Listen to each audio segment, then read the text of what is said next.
హైదరాబాద్ మలక్పేట అస్మాన్ ఘడ్ లో బిల్డర్ అతని అనుచరులపై దాడిలో గాయపడ్డ బ్రహ్మానందాన్ని బీఆర్ఎస్ నాయకుడు శ్రీధర్ రెడ్డి పరామర్శించారు. రౌడీ మూక దాడికి పాల్పడిన సమయంలో 100కు డయల్ కి సమాచారం అందించిన పోలీసులు స్పందించలేదని ఆయన ఆగ్రహం వ్యక్తం చేశారు.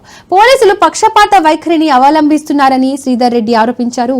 దాడికి పాల్పడిన వ్యక్తులపై కఠిన చర్యలు తీసుకోవాలని బీఆర్ఎస్ నాయకుడు శ్రీధర్ రెడ్డి డిమాండ్ చేశారు.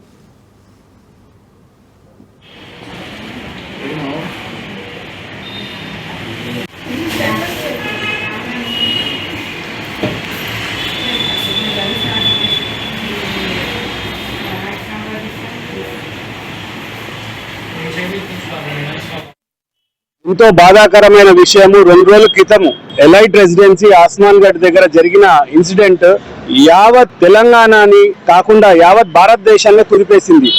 ఎందుకంటే ఎలైట్ రెసిడెన్సీలో ఉన్న వాళ్ళు ఎంతో శాంతి కాముకులు, కానీ లోకల్ గా ఉన్న గూండాలు ఇల్లీగల్ కన్స్ట్రక్షన్ చేస్తుంటే వారు ఇదే జిహెచ్ఎంసీకి అండ్ దృష్టికి తీసుకెళ్లి డిమాలిషన్ ఆర్డర్స్ తీసుకొచ్చినారు. జిహెచ్ఎంసీ వాళ్ళు డిమాలిష్ చేసింది. దీంట్లో రెసిడెన్సీ వాళ్ళ పాత్ర ఏంది అంటే అన్యాయాన్ని ఎదిరించడమే.